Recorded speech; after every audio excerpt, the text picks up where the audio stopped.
Hello, everyone, and welcome to Full Time, where we take you around the world of soccer, locally, regionally, nationally, and internationally. Full Time is presented by the Game Sports Podcast and powered by 91 Network. You're listening to Season 4, Episode 19 of Full Time. I'm your host, Daniel Scarpino, and with me is our co host, Gitano Gallo. Before we begin today's show, Full Time is sponsored by Little Caesars Pizza. With their two locations in Sault Ste. Marie, Ontario, you can download and access the Pizza Portal app so you can enjoy a delicious hot and ready pizza from Little Caesars today. A reminder, listeners, that recordings of Full Time occur weekly or bi weekly, and uploads to all of our platforms for public viewing and listening occur weekly or bi weekly as well. Folks, we are delighted to have you back here with us on Full Time, where we get to talk about the beautiful game. Gia, a very good morning to you, sir. How you doing? I'm doing great, Scarps. We already got the City game this morning at 7:30. Big win. Obviously, we'll talk about that later. Looks like it's going to be a beautiful day out. Got the Premier League on as we record. Perfect morning. I would say so. And yeah, I'm in the same position as you that there's a lot to be grateful for this morning. And that starts here now with this show. In today's show, we are going to be talking about the Champions League, the Europa League, the Conference League, Europe's Big Five, the MLS, and local soccer. As always, if anyone would like to listen to our previous content, please check us out at Full Time on the Game Sports Podcast and 91 Network.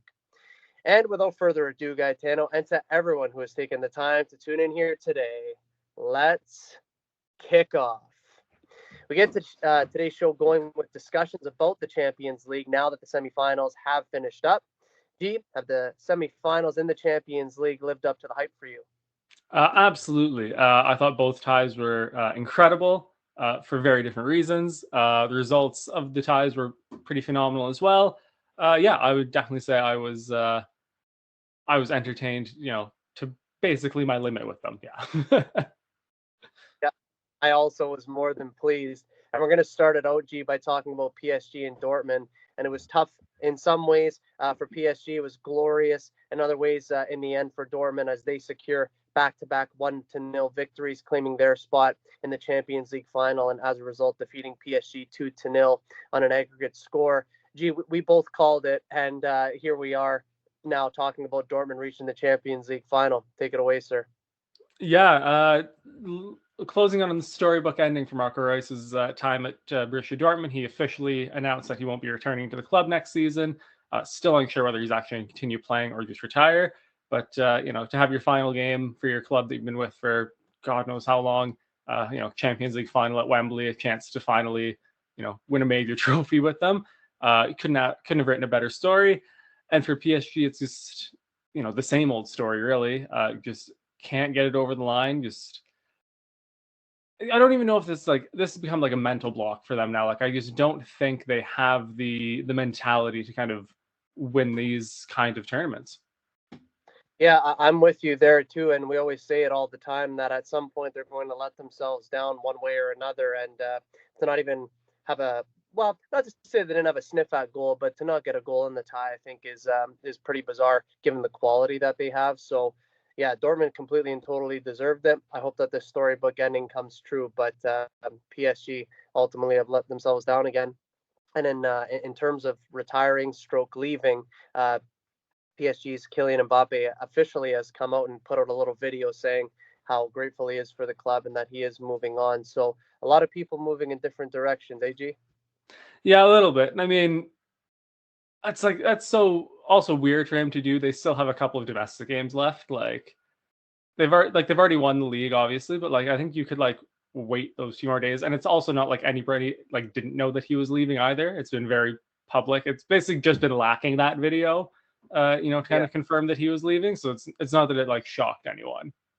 Exactly. It was a little bit strange with the timing, but I almost feel like they wanted to take the sting out of losing the chance semifinal in some way. But regardless, it is Dortmund who are through. And in terms of who they are going to play, it was down to either Real Madrid and Bayern Munich in the other semifinal. And after the first leg ended 2-2, it was Real Madrid who got the job done in the second leg, defeating Bayern by a score of 2-1, and as a result, 4-3 on aggregate. Madrid go back to yet another Champions League final. And there was some late goals, some controversy, managers expressing their opinions. This tie had quite a bit in it. If you could speak to it. Yeah, this one gave me PTSD to 2022. Those are two very, very, very, very, very late goals from Real Madrid to steal it from Bayern Munich. And also, just there's no disrespect to Hoslu, but it's wild watching a player who was like not great at Stoke City scoring goals to send Real Madrid to the Champions League final. Wild. Unbelievable story for him. Like, obviously very happy for him. That's an incredible career trajectory, but just not something we ever saw. But yeah, like, again, the kind of story of Bayern Munich's European season was, individual errors, the team playing well, and then kind of one person just letting that system down for that 1 second, and Real Madrid capitalizing.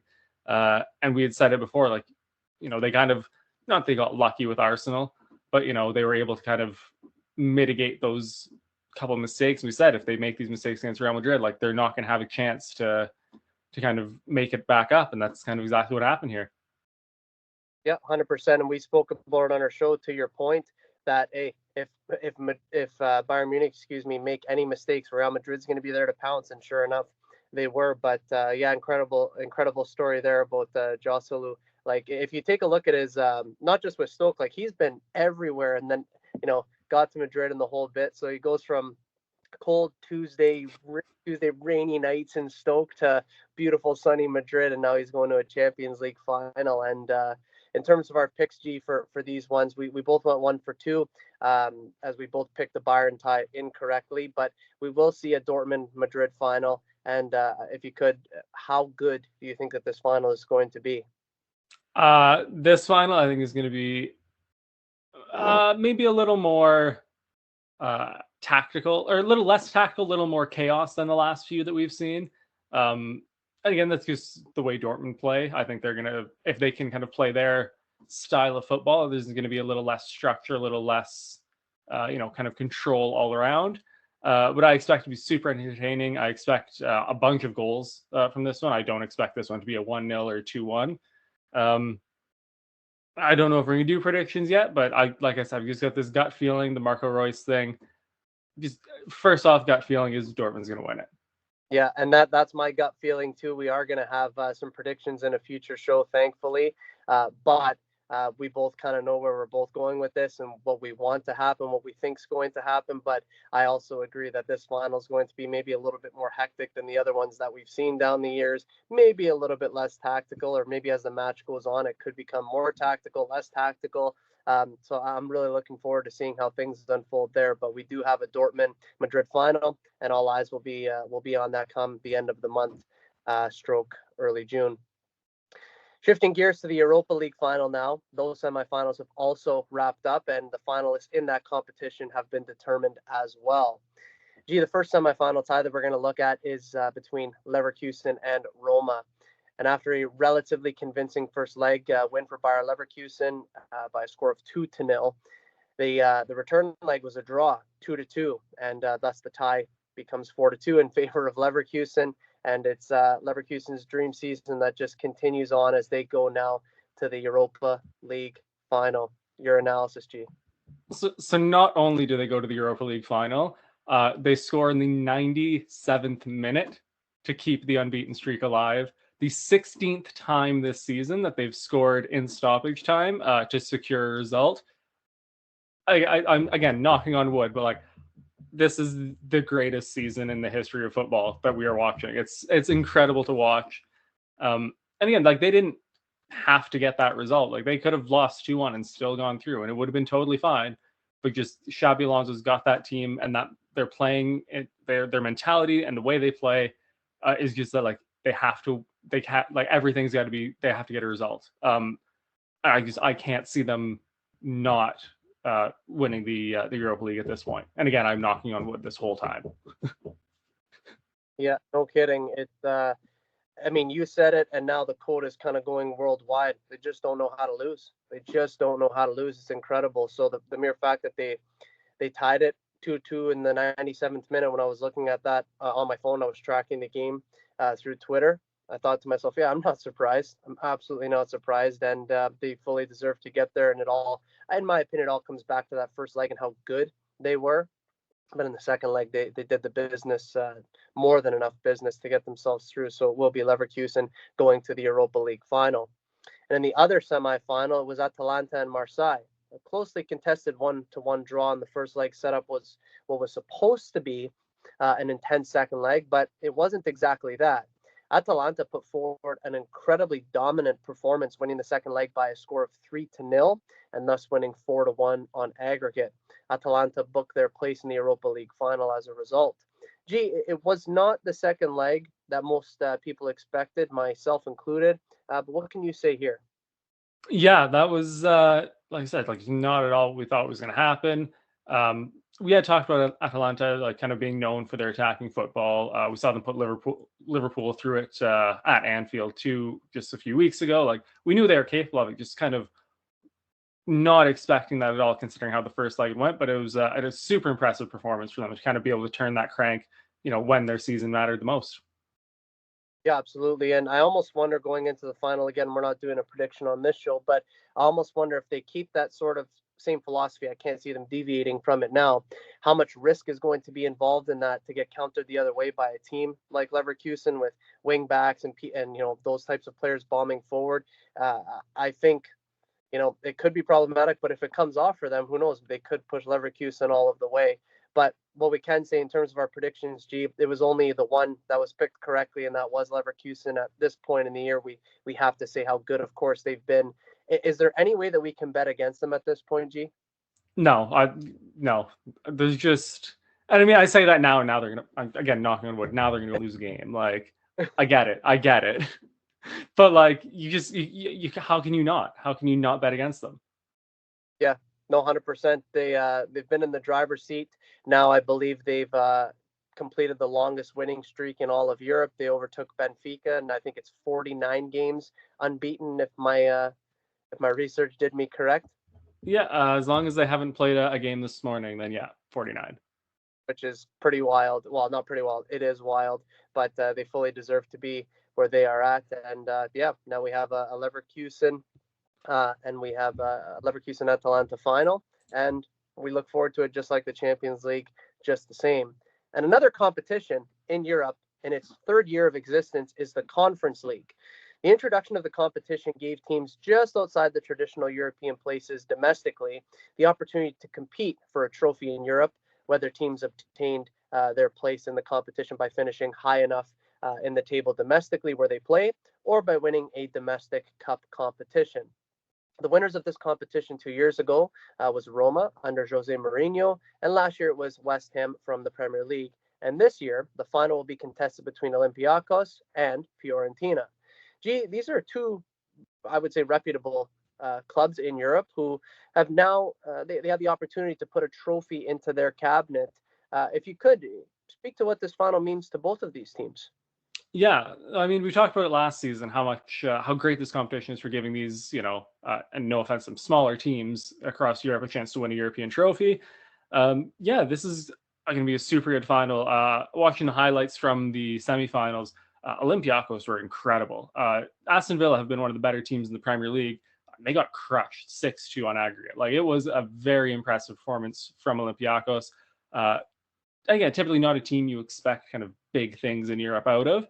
And then also Fiorentina have been great in Serie A, still kind of pushing for Europe, and like these very good teams that are going to meet in a final. Like, this is almost, I probably would say it's like on par with like the Europa League final in terms of quality all the way through. And I think that's just fantastic for like all like the clubs involved and for just the sport in general.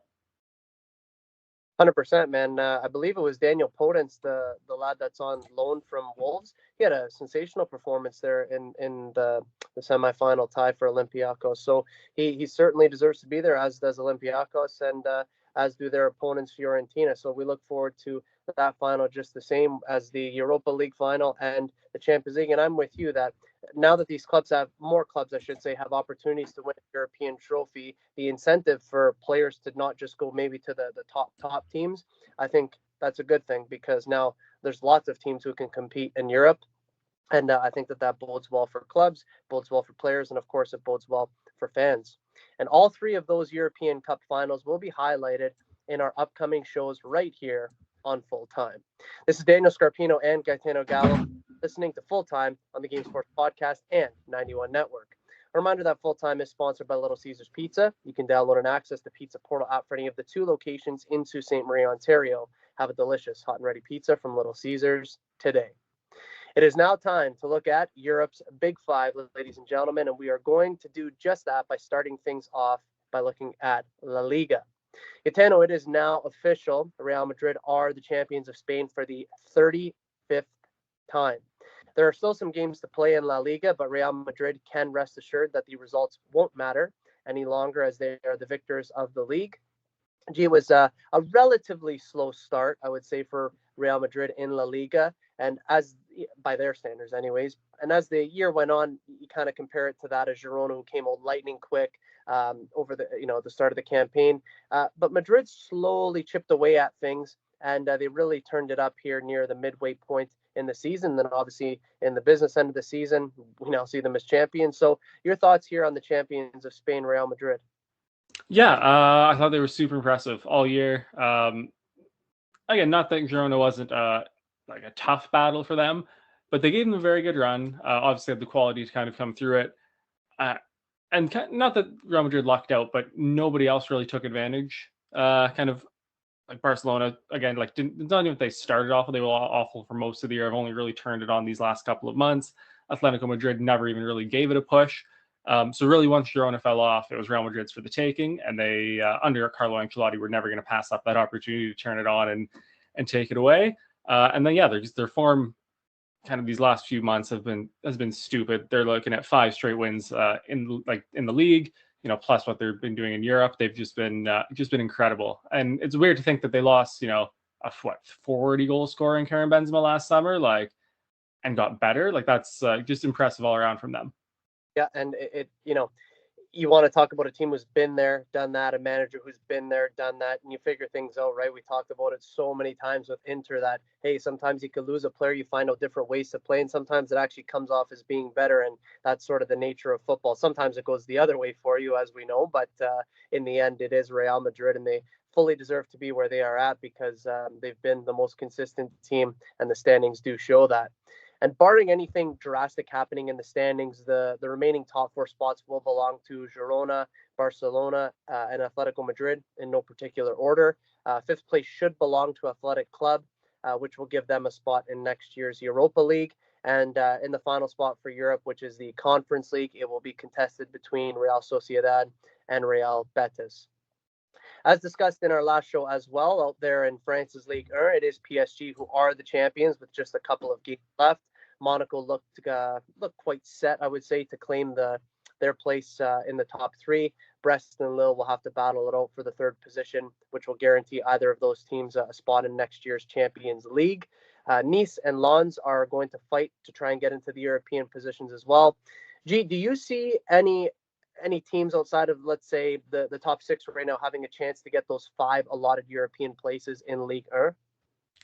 Looking at it right now, really only Lyon kind of stand out as a team outside of those spots, and also being mathematically close enough to actually get one of them. But they've been kind of on and off this year, so I'm not 100% certain they'll be able to pull it off. Yeah, I don't have any particular hopes for that. I think what we see right now in sort of the top 5-ish, top 6, give or take, I think it's going to be there or there just about in any particular order, apart, of course, from the champions PSG. As we know, they have already won the league. In Italy, Serie A, we know that Inter are champions with games to spare. Milan, Juventus, and Bologna all look poised to have a top 4 spot. Roma, Atalanta, and Lazio will battle things out to get into the remaining European positions. Gitano, it has been announced that for next season's Champions League, Italy is one of the 2 leagues that will get an accredited Champions League spot. That will go to whomever finishes in 5th place in the table. If you could, please speak to those teams just outside of the top 4, because there will be 7 teams in Italy who will get a place in one of the European competitions next season, and possibly Fiorentina as well if they win their cup final. Yeah, so actually this weekend's huge for that specifically. Atalanta, who are in 5th, and Roma, who are in 6th, tied on points, only separated by a goal difference, actually play each other this weekend. So, you talk about a game that's, going to decide your fate for next season. Like, that is it. And I think I'm going to go with whoever wins that game is going to be the one that plays in the Champions League. I think at this point in the season, that result will just be just huge for them.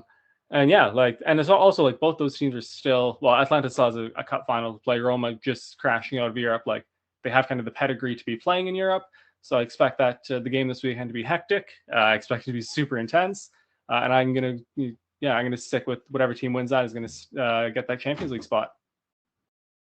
You know what, too? You almost have to tip your cap, I would say, to all of these teams in Italy for the mere fact that you damn near have half of the table who's going to be competing for a European place next season. So obviously something out in Italy, whether, if they're doing the business domestically, like a team like Bologna, for example, or if you're like Atalanta or Fiorentina, who are getting into these cup finals, Roma really pushing it all the way pretty much in the Europa League, getting to a semifinal. Like, all these teams in Italy, they've been tremendous this season, would you say?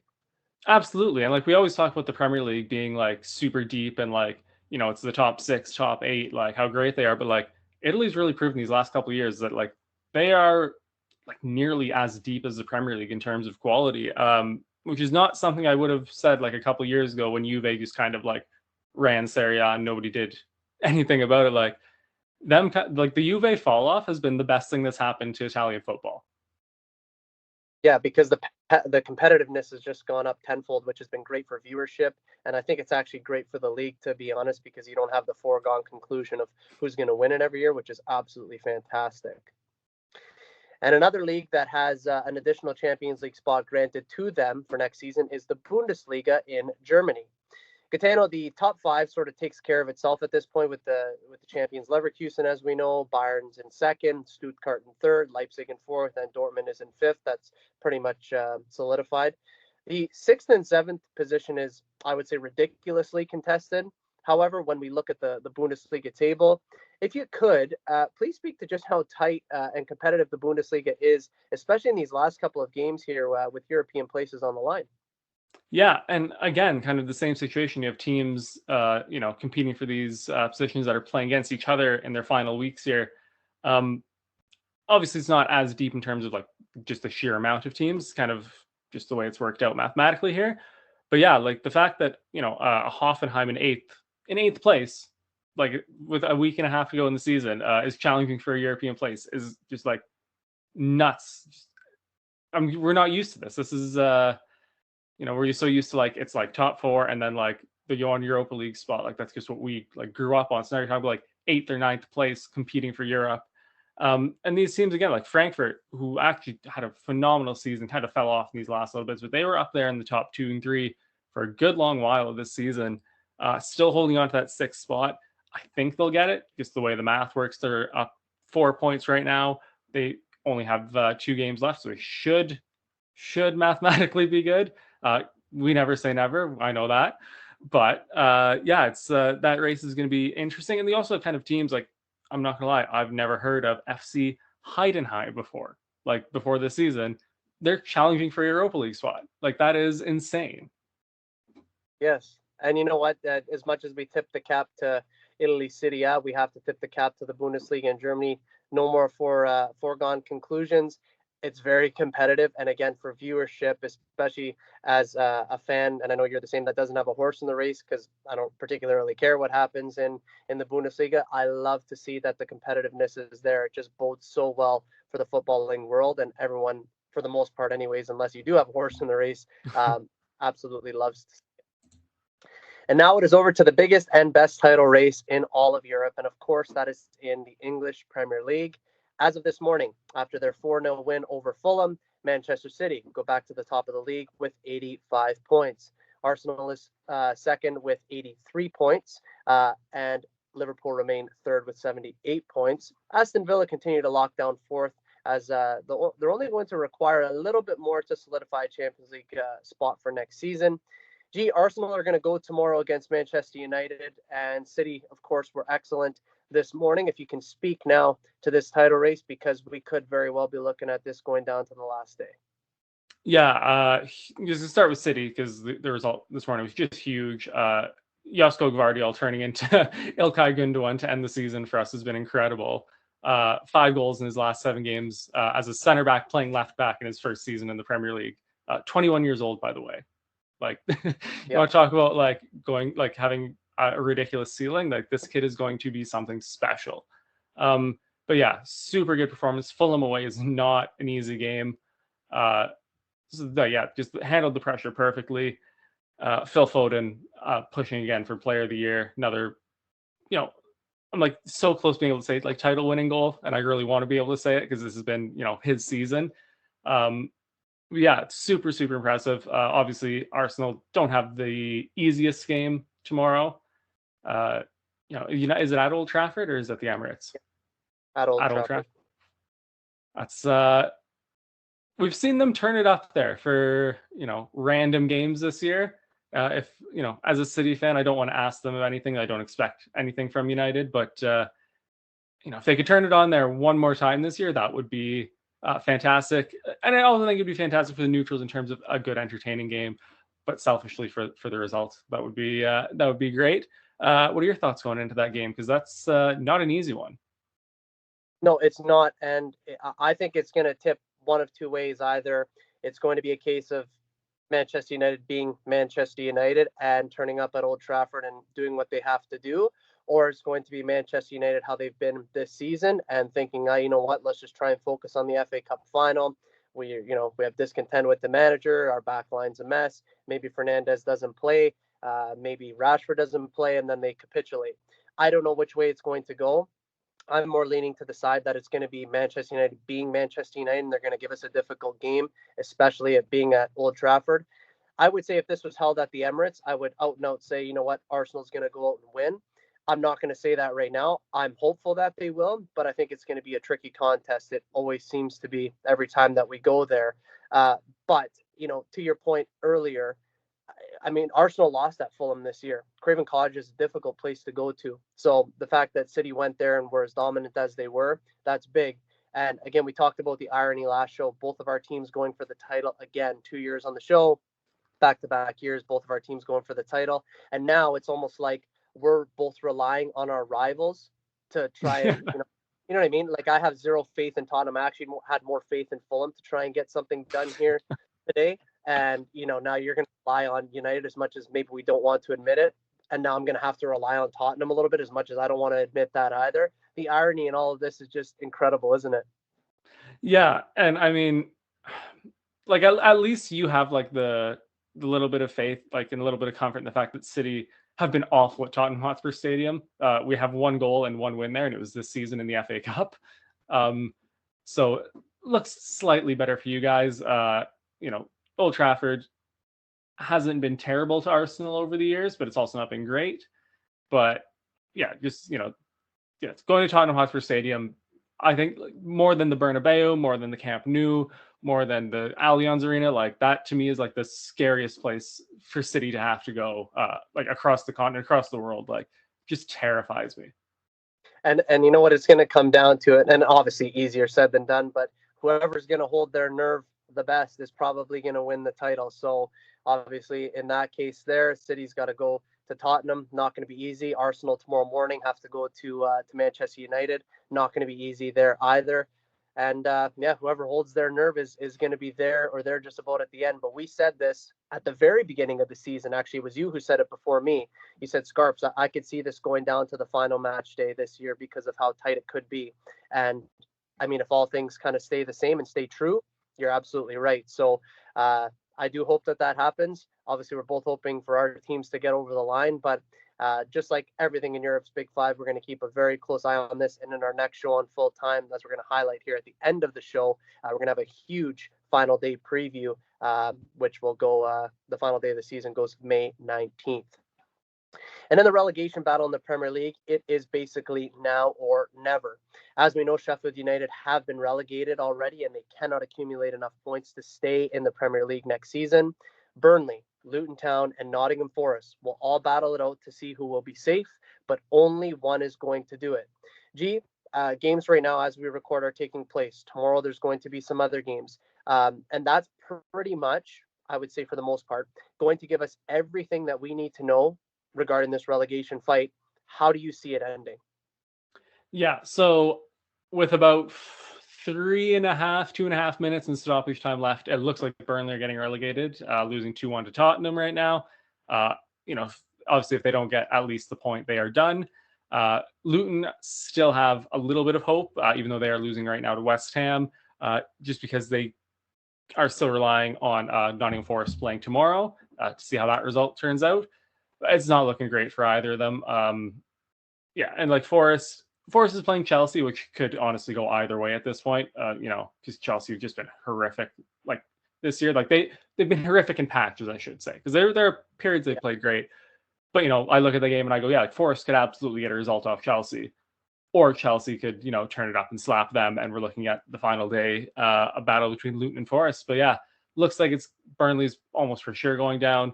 Luton, Nottingham Forest is going to go down to the last day. But yeah, it's heartbreaking to see that for these teams, especially like not that they went down like too early here, but like at least you want to push it that last day. You want to kind of have that hope going into last day that you can get your result. I am optimistic for Burnley. We've talked about it before, the fact they're sticking with Vinny Company in the championship. You know, they're kind of building the team the right way. Probably going to be back not next season, the season after, because they were just phenomenal in the championship last season, and I expect kind of a similar result from them. But yeah, it's, considering how poor some of these teams were, it is amazing that they lasted this long with these fights. We talked about it, you know, maybe month and a half into the season, that like, oh, like these teams might as well write them off already. They pushed it pretty far, considering what we expected. Luton's, I'm gonna miss the atmosphere at Luton, except not going to it. City playing there was terrible. I loved watching other games there because it was a really fun atmosphere. But outside of that, yeah, pretty fine lines, you know, for these last couple of games here on the bottom of the table. Yeah, and you know what? There's so many talking points, I would say, with the bottom of the table. You take a look at Sheffield. Yes, they tried to stick in as long as they could, but from a goals conceded point of view, worst season ever in the history of the Premier League. With 101. Yeah. 101. So not the worst team, because I think Derby still holds that record pretty comfortably, because I think 12 there was points they got. 7 or 9 points or something. No, so Derby got 12. This Sheffield United team got 16, which is, you know, yeah, they got 2 more results. So it's, I mean, in that case, it hasn't been great for Sheffield for the amount that they've conceded. But Burnley, yeah, they've stuck it in as best as they could. They probably will come back up very, very, very soon, assuming that they do get relegated. And then in the case of Nottingham Forest and Luton Town, it could very well go down to that final match day, which would be pretty wild to see. But again, for all intents and purposes, we're seeing a pretty great relegation fight here, and that's. I mean, you said it. You said the word heartbreaking. I think that's a really good one. I remember when Scott and I used to do this show. He was there when Newcastle. Do you remember when they got relegated? Oh my, that was what, like 2016-ish? Something like that, yeah. And he was at the stadium that day, and he said, he goes, I've never seen grown men openly weeping.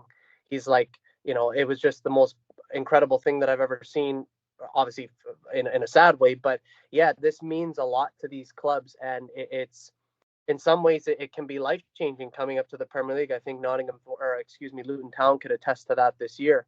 But yeah, it means a lot for the ones that do go down. It's heartbreaking, and then for the ones that come up, as we know, it's absolute elation. I think it's Leicester and Ipswich Town so far that have been promoted, and there's going to be one other team coming back up to the Premier League this year. So yeah, the relegation battle, sometimes as enticing and entertaining as the battle for the title, isn't it? Oh, absolutely. And it's like I said, it's a different type of entertaining. It's not, you know, it's not a battle for glory and trophy. It's, you know, and they call it survival, like Premier League survival, but it really is. And, you know, if you kind of strip your view back and look at it as business, it's, you know, a business trying to continue to operate, which is a really weird way to look at it, but it really is so equally important, you know, as the top of the table. No, absolutely. And we keep a close eye on that just as we do the top of the table. So our next show, Full Time, we'll have even more information. Again, after tomorrow, we'll have a very clear idea of what's happening down at the bottom. Shifting gears to a league that is a little or a lot closer to home, and that is the MLS. The league is about one third of the way through, and some of the football that we've been able to see, as we say every year, is just steadily improving. And I've loved some of the games that I've been able to see on weekends. There's going to be some decent ones tonight as well. Your thoughts on the MLS so far, sir? We have to start with the Messi six goal contribution game, because that was just like one of the most insane things you're ever going to see. He's still so good. It's just ridiculously not fair. He could still be doing the job in Europe, by the way. If any team in Europe, like if he wanted to go back to Europe, he would be fine. He would be totally fine. Yes. But yeah, it was a goal and 5 assists. Rolling back the years, assisting Suarez, like just incredible. Obviously, Inter Miami, top of the table in the East. A couple of stumbles, but they've looked really good.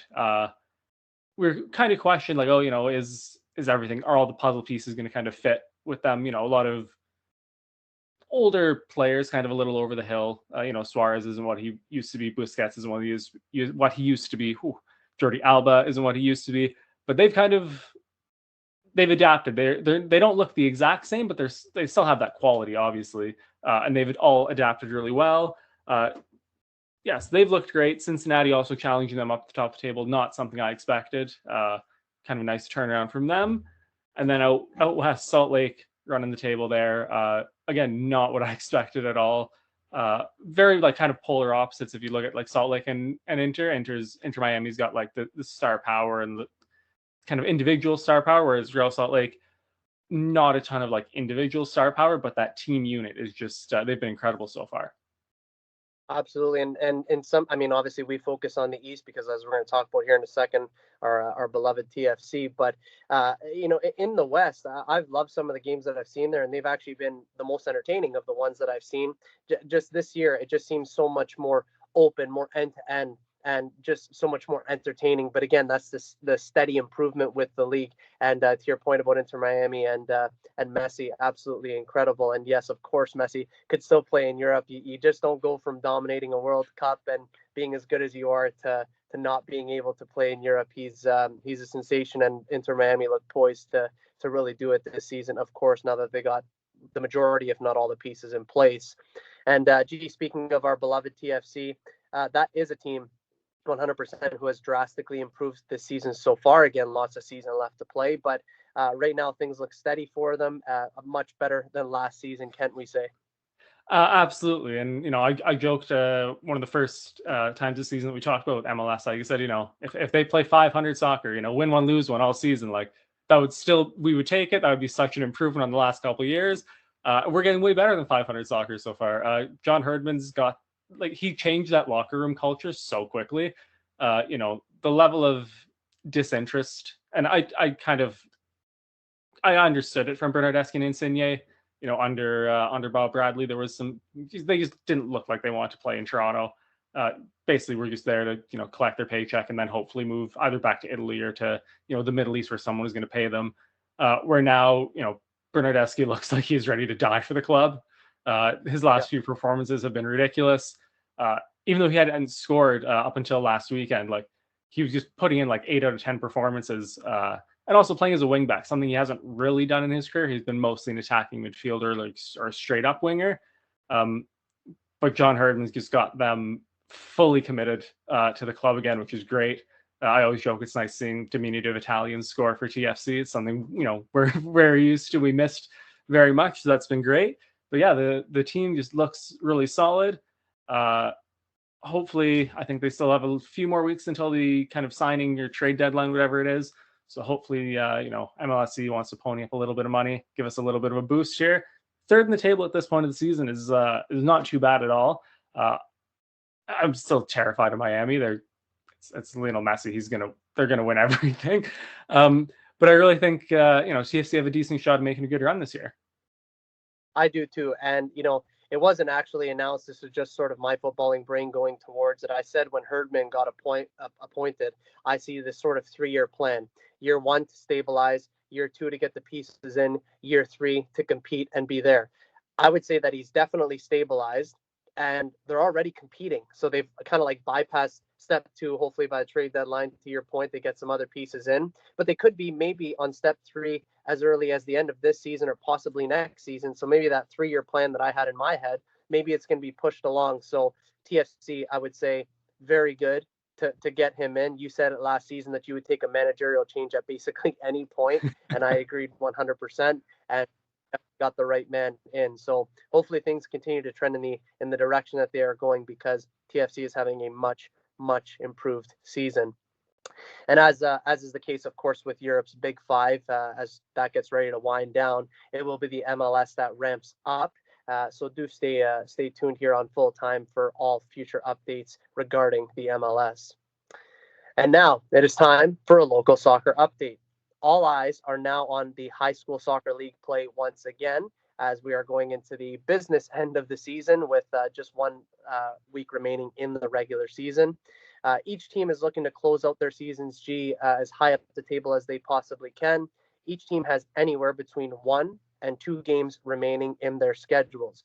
Junior teams have 1 less game. Senior teams have 1 more game.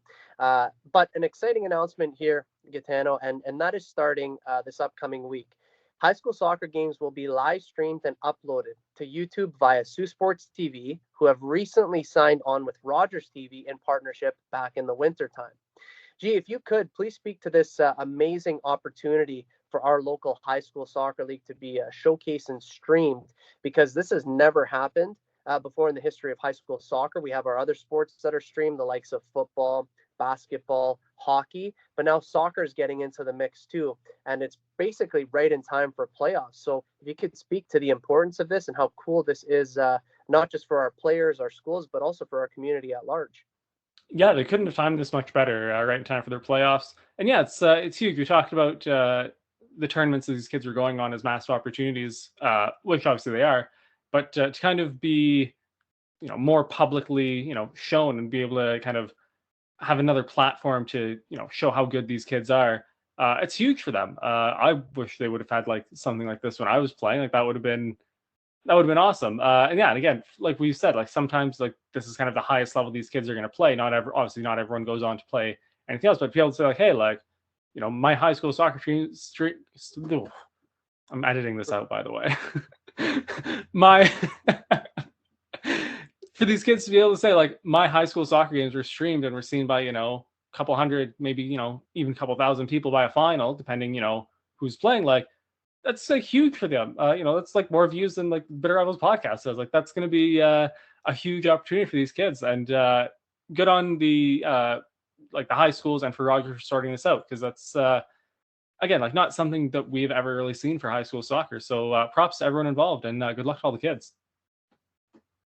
Oh, 100%. And to that point, this is the last week of regular season play. And once more, each team has anywhere between 1 and 2 games left.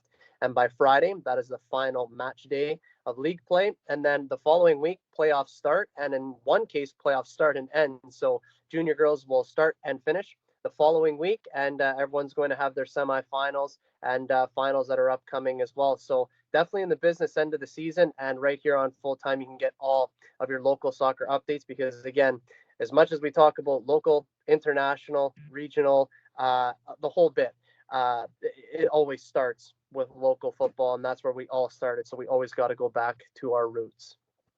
This is Daniel Scarpino and Gitano Gallo, and you are listening to Full Time on the Game Source Podcast and 91 Network.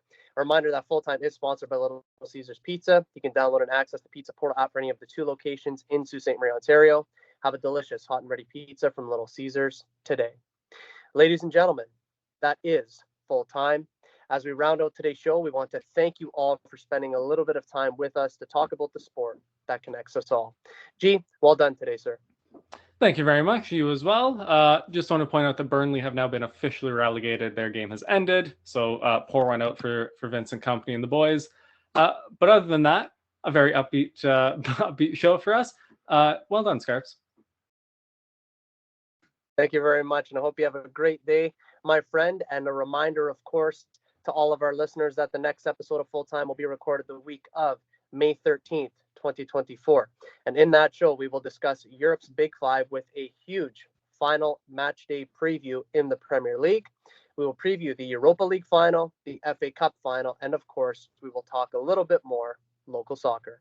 As always, we will keep everyone in the loop for all of the happenings in the world of football. For weekly content, make sure to hit like, follow, and subscribe to all platforms of both the Game Sports Podcast and 91 Network on YouTube, Spotify, Apple Music, Facebook, Instagram, Twitter, TikTok, and Podbean.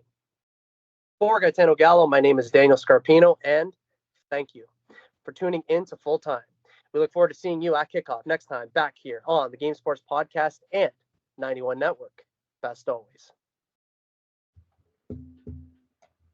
For these kids to be able to say, like, my high school soccer games were streamed and were seen by, a couple hundred, maybe, even a couple thousand people by a final, depending, who's playing, like, that's like huge for them. That's like more views than like Bitter Rivals podcast says. Like, that's going to be a huge opportunity for these kids, and good on the like the high schools and for Roger for sorting this out, because that's again, like, not something that we've ever really seen for high school soccer. So props to everyone involved, and good luck to all the kids. Oh, 100%. And to that point, this is the last week of regular season play. And once more, each team has anywhere between 1 and 2 games left. And by Friday, that is the final match day of league play. And then the following week, playoffs start. And in one case, playoffs start and end. So junior girls will start and finish the following week. And everyone's going to have their semifinals and finals that are upcoming as well. So definitely in the business end of the season, and right here on Full Time, you can get all of your local soccer updates, because again, as much as we talk about local, international, regional, the whole bit, it always starts with local football, and that's where we all started. So we always got to go back to our roots. This is Daniel Scarpino and Gitano Gallo, and you are listening to Full Time on the Game Source Podcast and 91 Network. A reminder that Full Time is sponsored by Little Caesars Pizza. You can download and access the Pizza Portal app for any of the 2 locations in Sault Ste. Marie, Ontario. Have a delicious hot and ready pizza from Little Caesars today. Ladies and gentlemen, that is Full Time. As we round out today's show, we want to thank you all for spending a little bit of time with us to talk about the sport that connects us all. G, well done today, sir. Thank you very much. You as well. Just want to point out that Burnley have now been officially relegated. Their game has ended. So pour one out for Vincent Company and the boys. But other than that, a very upbeat upbeat show for us. Well done, Scarps. Thank you very much, and I hope you have a great day, my friend. And a reminder, of course, to all of our listeners that the next episode of Full Time will be recorded the week of May 13th, 2024. And in that show, we will discuss Europe's Big Five with a huge final match day preview in the Premier League. We will preview the Europa League final, the FA Cup final, and of course, we will talk a little bit more local soccer. As always, we will keep everyone in the loop for all of the happenings in the world of football. For weekly content, make sure to hit like, follow, and subscribe to all platforms of both the Game Sports Podcast and 91 Network on YouTube, Spotify, Apple Music, Facebook, Instagram, Twitter, TikTok, and Podbean. For Gitano Gallo, my name is Daniel Scarpino, and thank you for tuning in to Full Time. We look forward to seeing you at kickoff next time back here on the Game Sports Podcast and 91 Network. Best always.